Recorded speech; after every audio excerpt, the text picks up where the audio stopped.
What is going on? It's your boy JeezPlayingAgain. We have a special video today as it's not only a patch notes, but also statements made by Gravity on their lack of communication, and newfound rumors about region expansion that Gravity has planned. So in this video, make sure you watch until the end because I will try to explain everything that is going on. I will go over the patch notes quickly, highlighting the most important details and go straight into all these statements made by Gravity. But before we get started, make sure you subscribe to the channel for more updates and news. Now with all that out of the way, let's get started. Let's start with one new event that is happening for the Bafflement server. It is the Charge MVP event. From February 4th to February 11th, you will gain additional MVP gift, the number of times to participate is increased, and the MVP respawn time is made shorter. Now let's go over some content updates. Level 100 gear has been added to the game. The ability to view equipment of other characters has been added. Beer's Core preset has been added. A third preset for character equipment has been added. Finally, some good news. They added a new preset for Beer's Core and added a third one for equipments.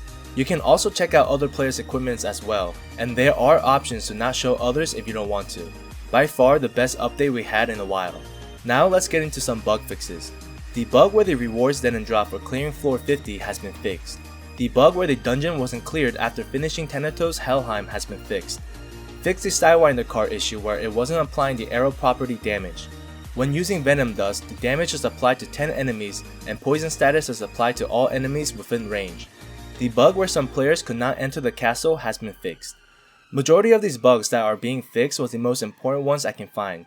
If you want to read more about it, check out the community page. Now let's go over some Gravity statement. Gravity released their 2021 plan and their key word for that interview was expansion. Their primary focus will be Korea's Ragnarok Origin, Thailand's Ragnarok Online PC, and Hong Kong, Macau, and Taiwan's Ragnarok Next Gen.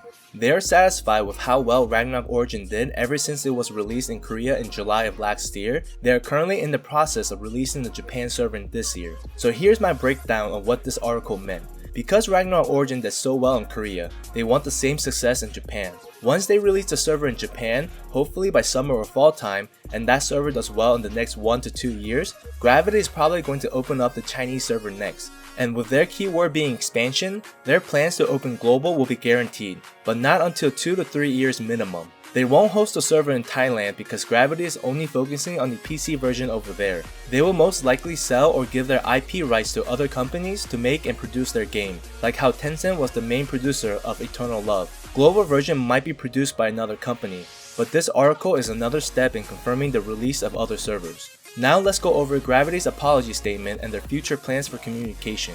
Gravity has apologized for not communicating with their players sooner, and that their promises of updates has been delayed. They are in the process of making a live broadcast room to communicate with players. We can expect Gravity to finish the live broadcasting room around March, and from there we will be able to communicate with them in real time. They were also planning to host an offline meeting with players, but the production was cancelled due to COVID-19. They are still set to do offline meetings once a year, and will make changes according to the restriction level in Korea. As for illegal programs and bug abuse, Gravity will make system improvements to reduce the use of any third-party application that violates their policy. But as for the characters that has been reported so far, no third-party app was used, but the exploitation of bugs has been confirmed and were patched during the January 27 maintenance. They will update us on these matters once a month through the developers' notes. Gravity will also be making new ways for players to communicate any problems much easier. They are aware of all the bugs that has been reported through the cafe site, and they will report these bugs to the dev team much faster to provide immediate fixes. And lastly, the in-game balance patch that was supposed to happen in January will be updated on February 9th. Due to verifying and making improvements, the patch was delayed. They also stated that even after the balance patch, they will continue to monitor and make improvements. That is a lot to take in, isn't it? But I am glad that Gravity owned up to their lack of communication and is trying to make changes.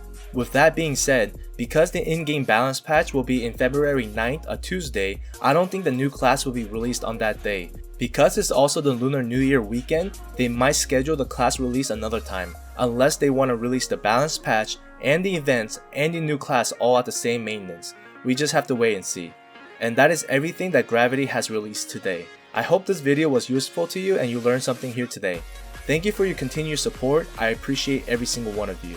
If you have any questions regarding the game, feel free to leave a comment below. Thank you so much for watching. Please do subscribe if you haven't, and I'll see you in the next video.